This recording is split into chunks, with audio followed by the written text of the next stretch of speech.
가정은 사람들이 결혼해서 만든 제도는 아닙니다. 성경 보시면 하나님께서 하와를 만들지 않으셨다면 가정은 이루어질 수가 없습니다. 그래서 가정은 하나님께서 친히 세우신 복된 공동체입니다. 모두가 사랑스러운 가정, 행복한 가정을 다 꿈을 꿉니다. 성도 여러분은 가정이 어떤 곳이라고 생각합니까? 어떤 잡지사에서 가정이 무엇이냐 이런 설문조사를 했어요. 많은 사람이 답을 보내왔습니다. 그 중에 몇 가지만 말씀드리면, 가정이란 작은 자가 큰 자가 되고 큰 자가 작은 자가 되는 곳이다. 성경 말씀 아니에요. 그냥 사람들이 얘기해요. 그냥 들으세요. 두 번째, 아버지의 왕국이요, 어머니의 세계요, 자녀들의 낙원이다. 가정이란 불행이 많은 곳이지만 사랑으로 헤쳐나가는 곳이다. 네 번째, 가정은 애정의 쉼터요, 우리 마음이 있는 곳이요, 소원이 있는 곳이다. 하나 더 말씀드리면, 가정은 인간의 허물과 실패를 달콤한 사랑 속에 숨겨주는 곳이다. 이렇게 사람들이 나름대로 가정은 이런 것이다 하고 글을 보내왔어요. 맞는 말씀이에요. 가정은 허물과 실패를 달콤한 사랑 속에 숨겨주는 곳입니다. 여러분도 직장 다닌 사람이 있고 은퇴한 사람도 있지만, 직장과 가정의 큰 차이 한 가지만 말씀드리면, 직장은 큰 손해를 끼치면 바로 해고시켜버립니다. 쫓겨나는 거예요. 그러나 가정은 그 자녀가 아픔과 고통을 줄지라도 품고 함께 가는 것이에요. 가정과 직장은 극명하게 다릅니다. 무한한 용서가 있는 곳이 가정이에요. 가정은 생명의 샘터고 불행한 일도 사랑으로 헤쳐나가는 곳이고, 또 다시 일어서도록 회복시켜주는 힘이 있는 곳이 가정입니다. 그러면 그리스도인의 가정은 어떤 곳일까요? 그리스도인의 가정, 찬송가 사철의 번발한 불어 있고 그 가사에 잘 나와 있어요. 사철의 번발한 불어 있고 하나님 아버지 모셨으니 믿음의 반석도 든든하다, 우리 집 즐거운 동산이라. 고마워라 임마누엘, 예수만 섬기는 우리 집. 고마워라 임마누엘, 복되고 즐거운 하루하루. 어버이 우리를 고이시고 동기들 사랑에 뭉쳐있고 기쁨과 서름도 같이 하니 한간의 초가도 천국이라. 아침과 저녁에 수고하여 다 같이 일하는 온 식구가 한 상에 둘러서 먹고 마셔 여기가 우리의 낙원이라. 그리스도인의 가정, 세상 가정과 별 차이 없어요. 다 거기는 어버이 사랑이 있고 기쁨과 서름도 같이 합니다. 함께 어려움도 헤쳐나가요. 그러나 그리스도인의 가정에 특별한 은총이 한 가지가 있죠. 그게 뭡니까? 하나님 아버지 모셨으니. 그리스도인의 가정은 하나님 아버지를 모시고 사는 것이에요. 또 하나의 은총은 뭡니까? 고마워라 임마누엘. 하나님이 우리와 함께 하시는 겁니다. 세상 가정이 누릴 수 없는 은총이에요. 그래서 예수 믿는 가정은 어려움을 자기 힘으로만 헤쳐나간 것이 아닙니다. 임마누엘, 나와 함께 하신 하나님의 도우심으로, 그 은혜로 헤쳐나가고 또 사는 것이죠. 이것이 세상과는 다른 믿음의 가정의 은총입니다. 이 믿음의 가정이라고 해서 저절로 행복한 가정이 될까요? 그렇지 않습니다. 행복한 믿음의 가정은 온 식구들이 함께 만들어가는 것이에요. 제가 모르긴 몰라도 성도 여러분 가정에 부부끼리 화목하지 못하고 짜증 부리고 열받고 사는 가정 상당히 많을 거예요. 제가 볼 수가 없어서 그렇지. 몰래 카메라를 설치해 놓고 딱 24시간만 살펴보면 이거 좀 심한데? 저 예수 믿는 사람이야? 그런 집안이 분명히 있을 거예요. 오늘 이 믿음의 가정이 누릴 수 있는 은총이 굉장히 많아요. 오늘 하나님께서 여러분에게 이 말씀을 아마 성경 전체에서 뽑아가지고 요약 정리해서 하나님 여러분에게 말씀을 듣게 하실 거예요. 행복한 가정을 이루고 싶으시면 오늘 말씀들을 기억하시고 적어도 성경 구절은 기록해 집에 가져가셔서 읽어보시면서 이렇게 살아야 행복한 가정이 되는구나. 저도 이 두꺼운 성경 쪽에서 이거 찾아내려고 한 주간 동안 고생한 거예요. 그런데 찾아보니까 가정에 대해서 뭉뚱그려서 하나님은 절대 말씀하지 않습니다. 구체적으로 지목합니다. 아내, 남편, 자녀, 부모 이렇게 각기 말씀이 달라요. 그래서 오늘 남의 얘기 듣지 마시고 남편 말씀 들으시고 아내는 아내 말씀 들으시고 부모는 부모 말씀 들으시고 자녀는 자녀의 말씀 들으면 됩니다. 첫째, 행복한 믿음의 가정이 되는 길이 어디 있는가? 여호와를 경외하라. 그리고 그 도를 배우고 힘쓰라. 시편 128편 말씀입니다. 제가 1절에서 4절까지 읽어드리겠습니다. 여호와를 경외하며 그 도에 행하는 자마다 복이 있도다. 네가 내 손이 수고한 대로 먹을 것이라. 네가 복되고 형통하리로다. 네 집 내실에 있는 내 아내는 결실한 포도나무 같으며 내 상에 둘린 자식은 어린 감람나무 같으리로다. 여호와를 경외하는 자는 이같이 복을 얻으리로다. 성경 말씀이 너무너무 복된 이유 중에 한 가지는 약속이 있습니다. 어떤 종교의 경전에도 약속은 없어요. 하나님은 반드시 약속합니다. 내가 하나님을 경외하고 그 말씀대로 사냐? 내 손이 수고한 대로 먹게 된다는 거예요. 얼마나 귀한 언처입니까? 해도 먹고 살 수 없는데 내가 손이 수고한 대로 먹게 된다는 거예요. 그리고 내 아내도 내 집에 있는 자녀도 감람나무처럼 하나님께 영광 돌리는 존귀한 자로 크게 될 것이다. 내가 복되고 형통할 것이다. 누가 이런 은총을 받는가? 누가 이런 은총을 누리는가? 여호와를 경외하는 자는 이같이 복을 얻으리로다. 행복한 가정, 내가 예수 믿는다고 저절로 만들어지지 않습니다. 반드시 명심하기 바랍니다. 하나님을 경외해야 한다는구나. 그 말씀을 따라 순종해야 되는구나. 예수 믿는 사람이 한 가지 착각하는 거 있어요.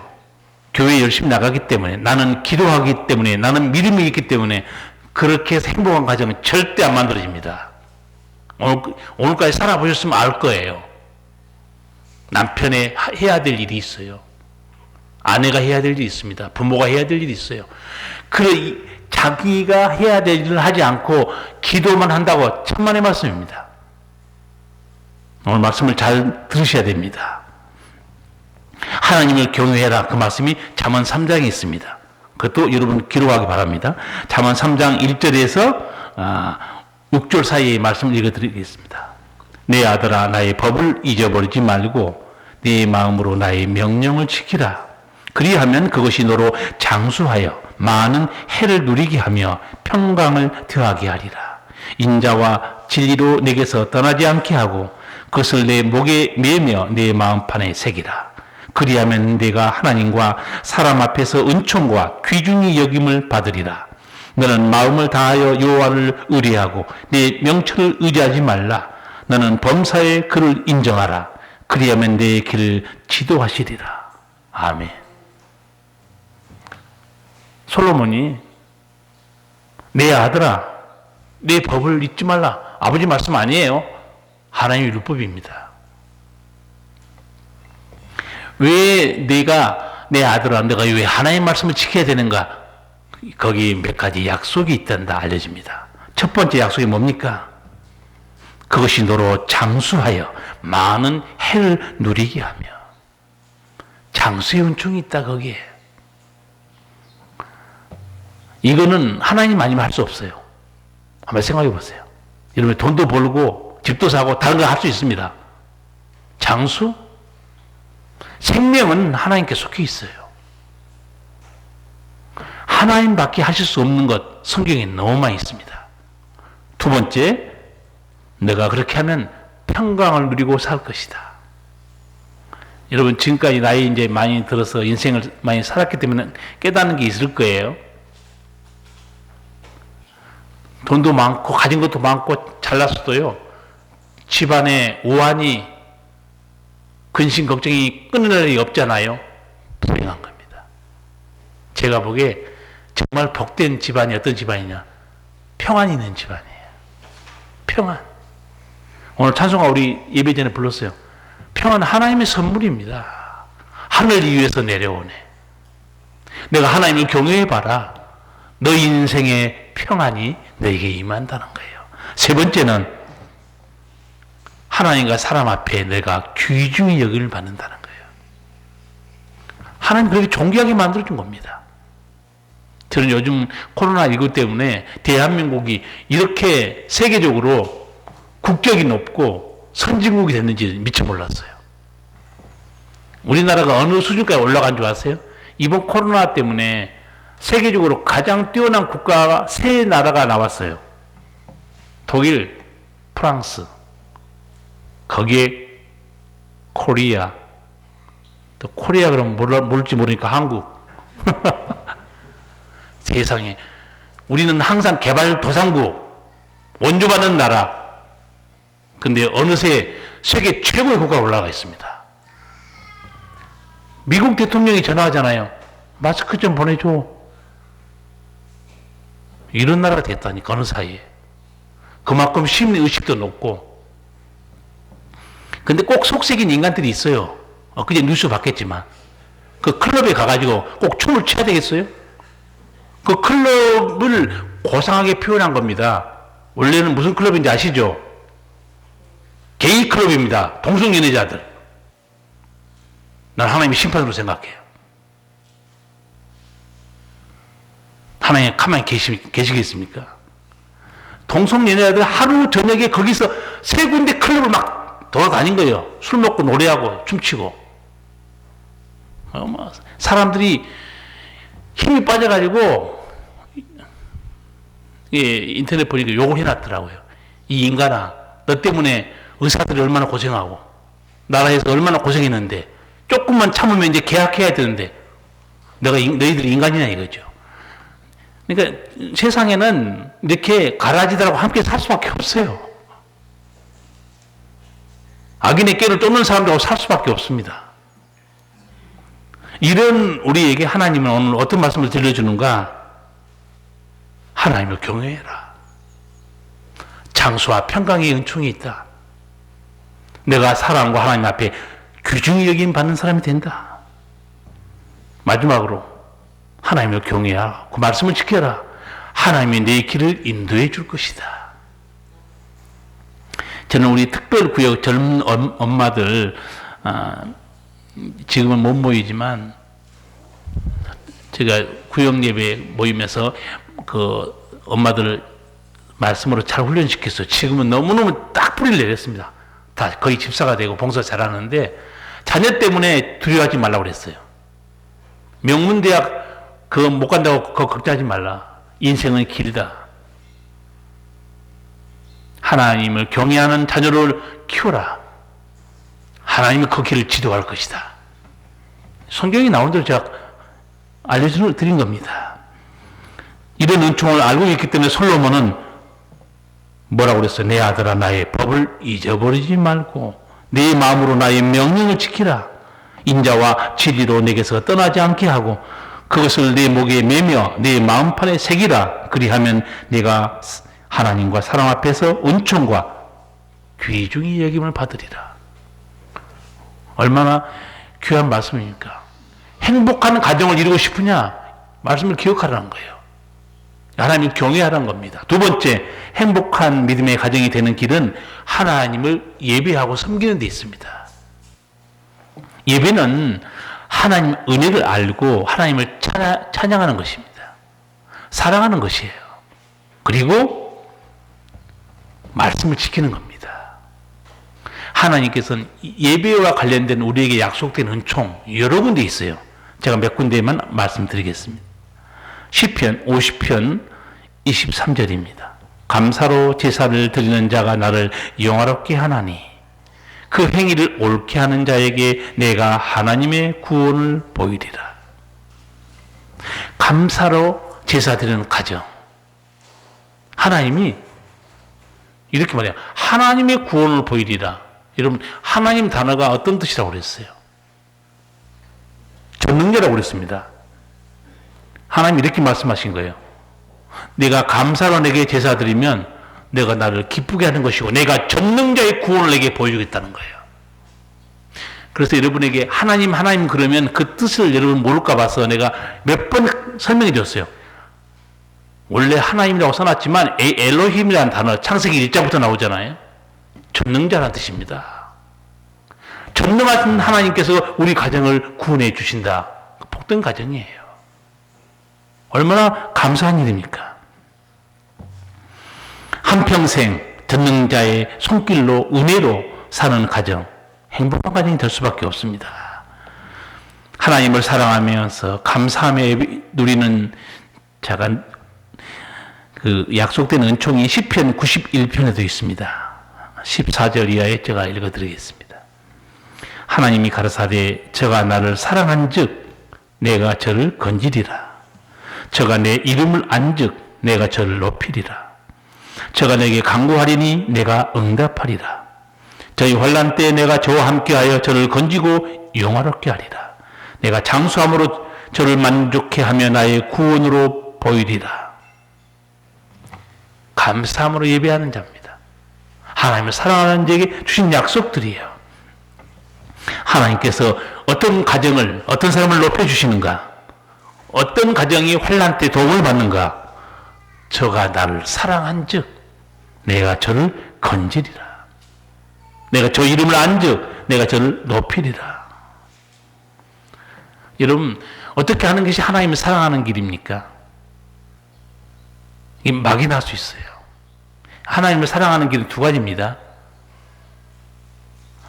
은혜를 기억하고 감사로 제사드리는 것. 또 하나는 놀랍게도 하나님 사랑하는 길은 성경에 사람을 사랑하는 겁니다. 한번 마태복음 25장 보세요. 내가 병들었을 때, 갇혔을 때, 곤질었을 때, 헐벗었을 때 내가 나를 다 돌아봤다. 그 힘든 자에게 하는 것이 곧 나에게 하는 것이니라. 힘든 사람을 사랑하는 것이 곧 주님을 사랑하는 길이에요. 이게 신앙의 역설입니다. 사람을 사랑했더니 그게 보니까 하나님을 사랑하는 길이었어요. 그래서 예수님도 나를 사랑하는 자는 내 계명을 지킬 것이다 그랬어요.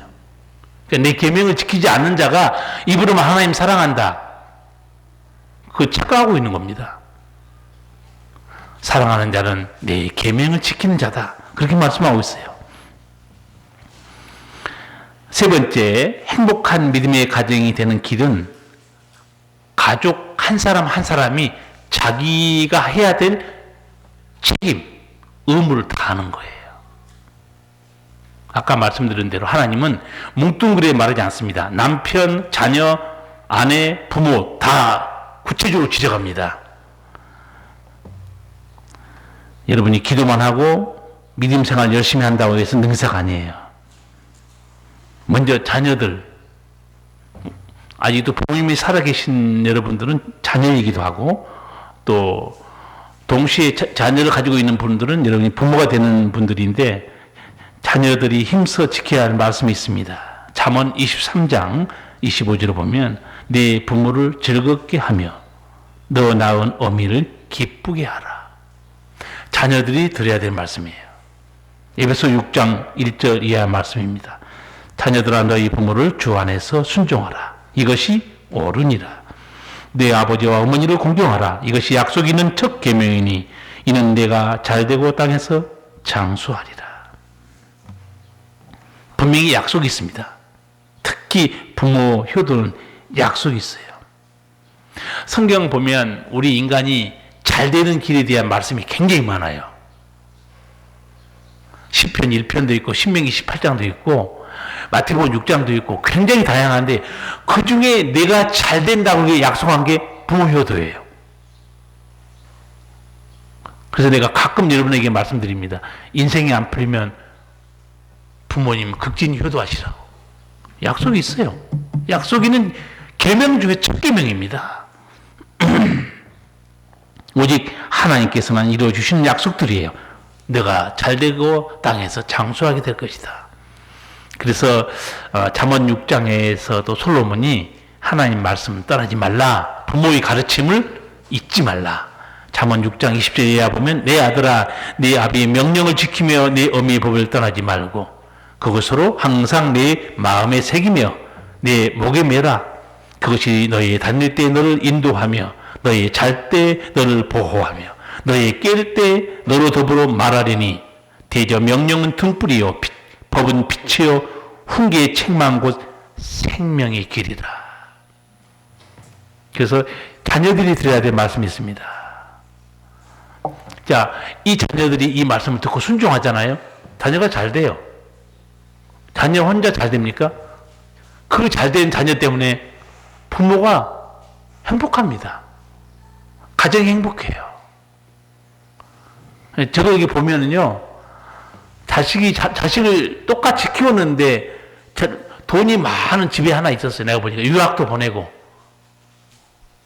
근데 그 아들이 어디 있냐? 교도소에 있어요, 지금.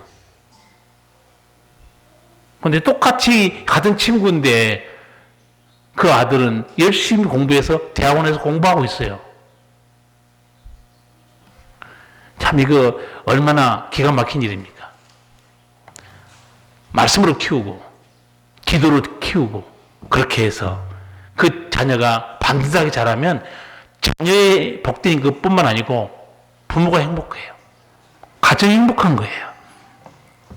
우리 모두 부모의 헌신적인 사랑 때문에 오늘 우리가 있는 거예요. 여러분도 혹시 뉴스를 봤는지 모르겠지만 어떤 할머니가 빨간 승용차만 보면 거기다가 돈을 꼽아놓는 할머니가 있었어요. 나도 빨간 차 같으면 할머니가 지나가다 꼽아놓을 텐데 5만 원짜리 거기다 문틈에다 꼽아놓고 할머니가 그 손잡이에다가 막 빵 떡도 걸어놓고 이게 CCTV에 이게 찍혀가지고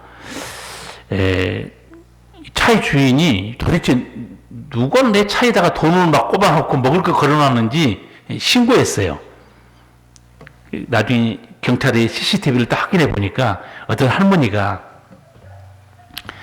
할머니 집 앞에 빨간 승용차만 세워놓으면 거기다 그렇게 하는 거예요.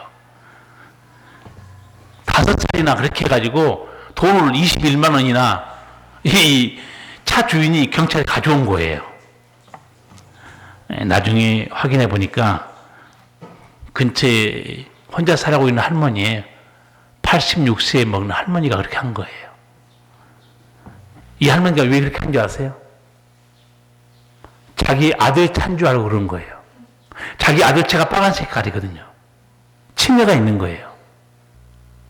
치매가 있어서 분별을 못하지만 자기 아들 차가 빨간 차인데 자기가 자라면 아들을 키우면서 이 아들에게 너무 못해준 게 많았어요.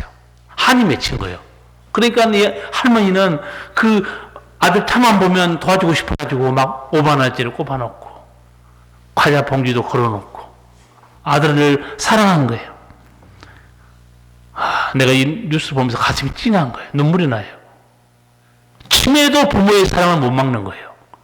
이렇게 사랑은 고귀한 겁니다. 다 이런 사랑을 먹고 산 거예요.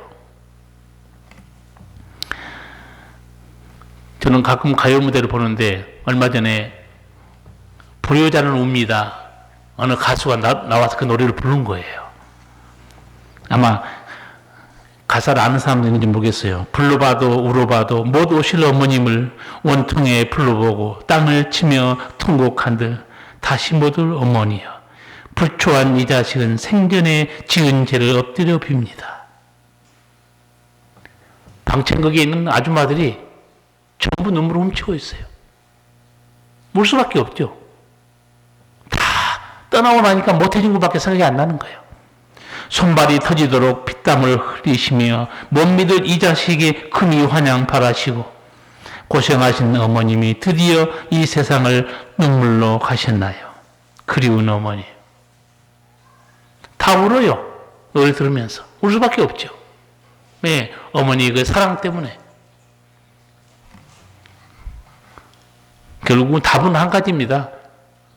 있을 때 잘하세요. 부모는 이렇게 하나님 같은 마음으로 사랑으로 자녀를 돌보고 있어요. 그러나 믿음의 부모들은 한 가지 더 생각할 거 있습니다.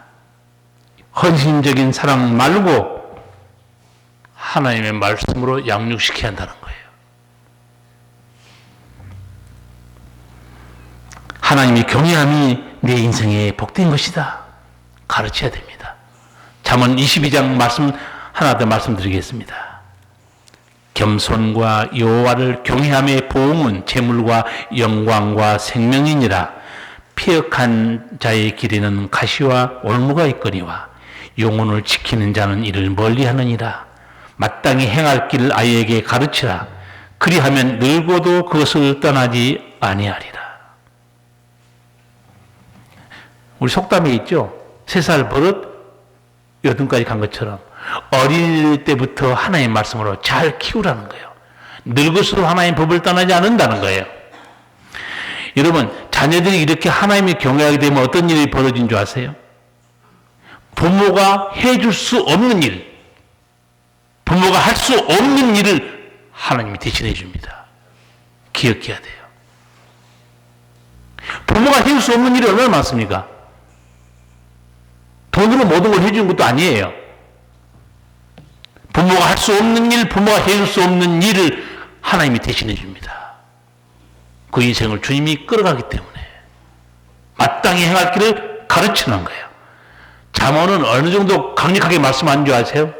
자녀가 잘못되면 채찍으로 때리라고 그럽니다. 죽지 않는다고 그랬어요. 요즘 채찍 때리면 어떻게 합니까? 바로 끌려가요. 선생님도 매를 못 때리고 부모도 매를 못 때려요. 애들이 112로 신고한다니까요. 나를 때렸다고. 교육이 됩니까? 하나님이 말씀합니다. 때려도 죽지 아니하리라 이렇게 돼 있어요.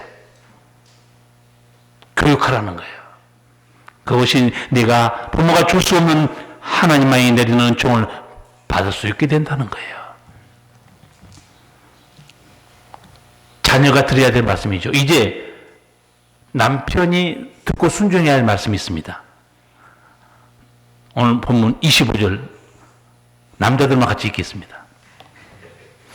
남편들아 아내 사랑하기를 그리스도께서 교회를 사랑하시고 위하여 자신을 주신같이 하라. 아멘.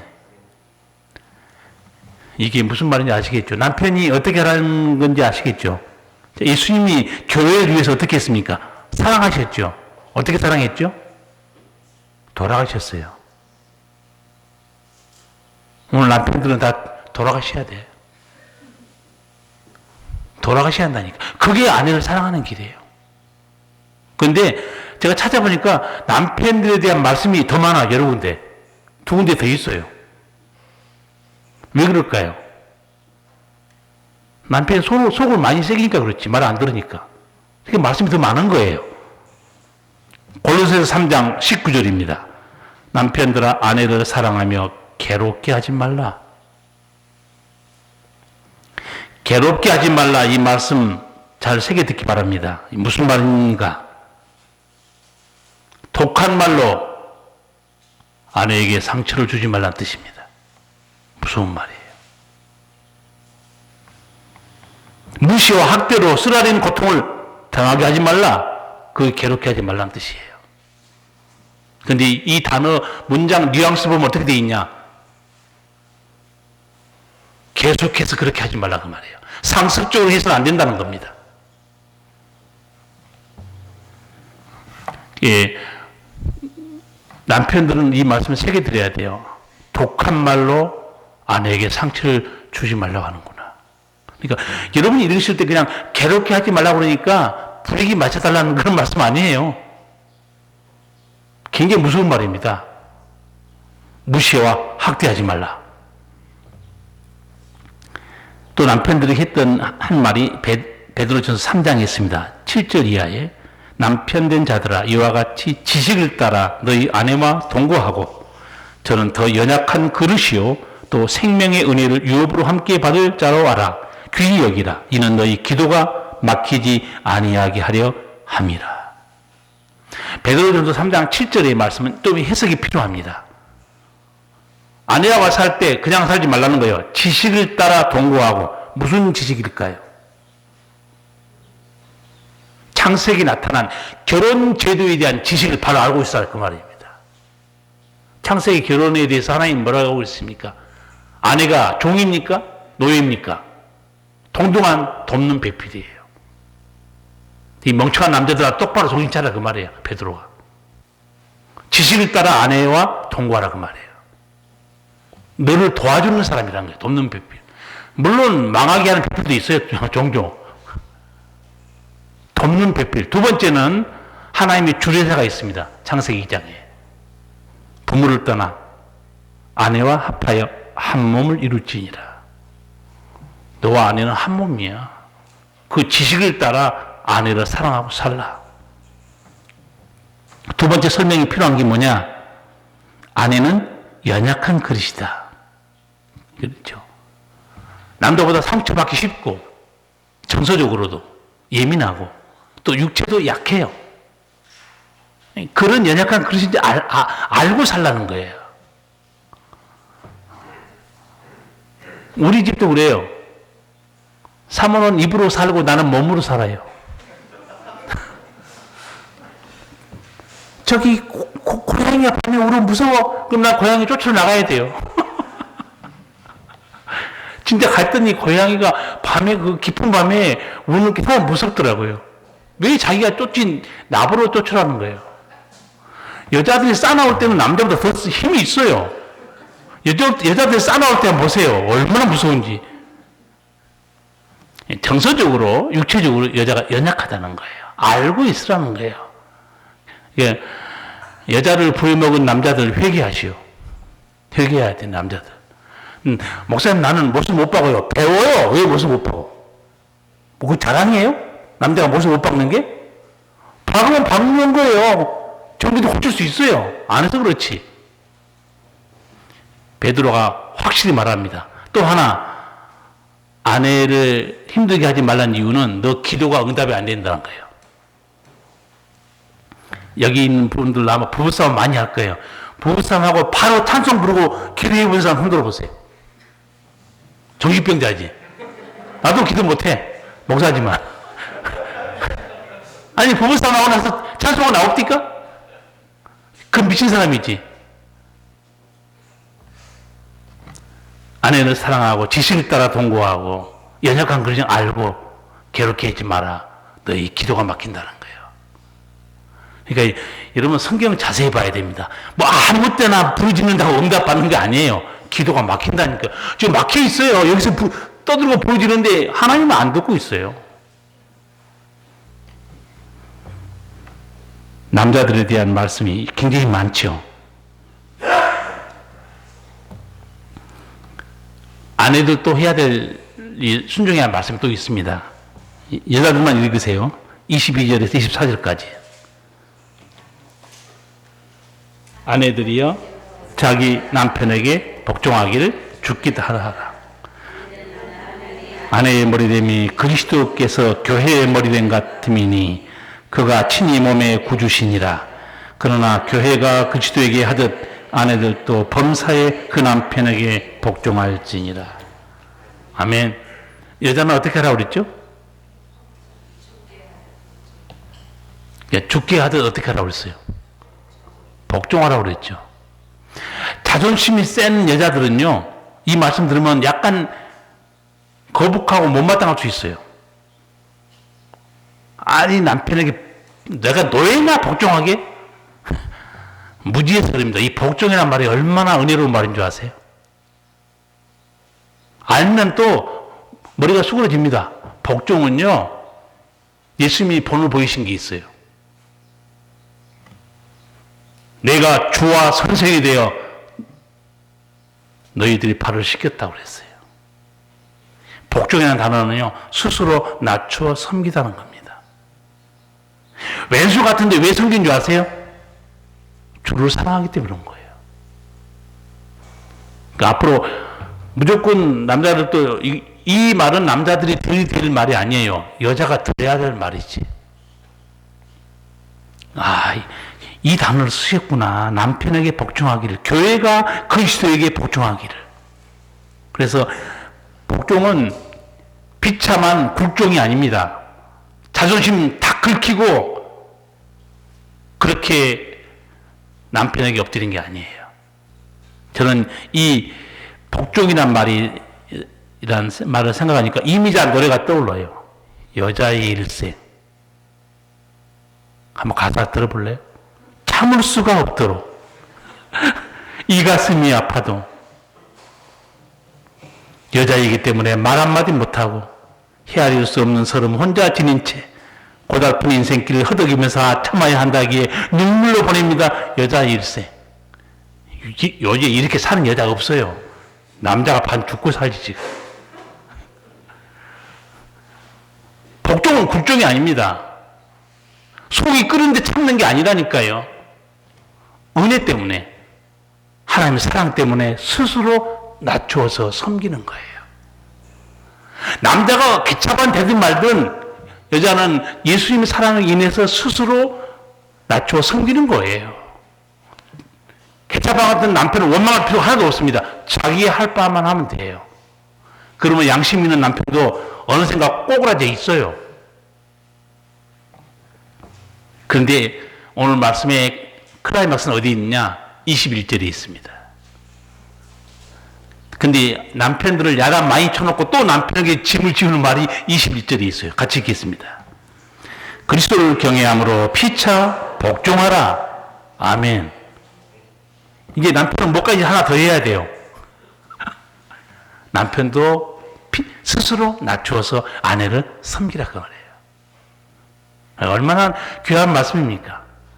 여러분, 성경을 여러분이 그냥 읽으면 거스리는 단어, 이해 안 되는 그런 구절이나 말씀이 상당히 많습니다. 근데 그 단어 원뜻을 들어가 보면요, 고개가 저절로 수그러져요. 아, 이런 뜻을 하셨구나.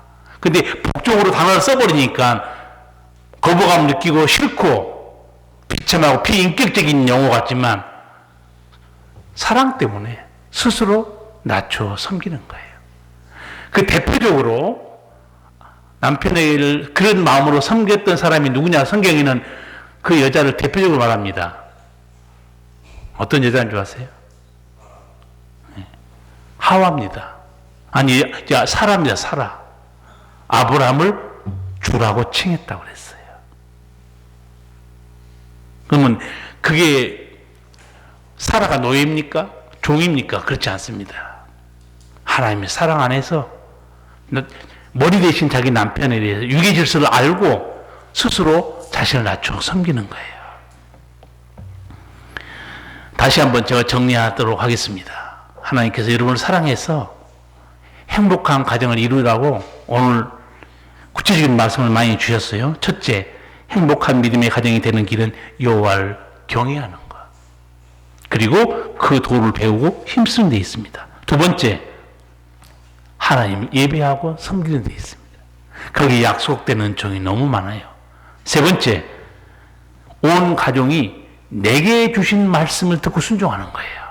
오늘 구체적으로 자녀에게, 부모에게, 남편에게, 아내에게 향한 말씀을 여러분 들으셨습니다.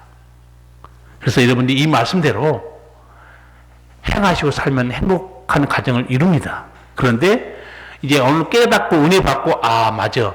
근데 집에 가서 살다 보면 안 될 거예요. 안 되는 게 정상이에요. 근데 되는 방법이 또 하나 있어요. 그게 뭐냐면 성령의 충만을 받는 겁니다. 제가 지난주에 여러분에게 설교하면서 성령 충만을 받으라고 말씀했고, 성령 충만에서 구체적으로 설명했습니다. 성령 충만이라는 것은 성령이 내 감정, 내 의지, 내 생각, 뜻을 온전히 다스리는 상태예요. 얼마나 그 인품이 아름답겠습니까?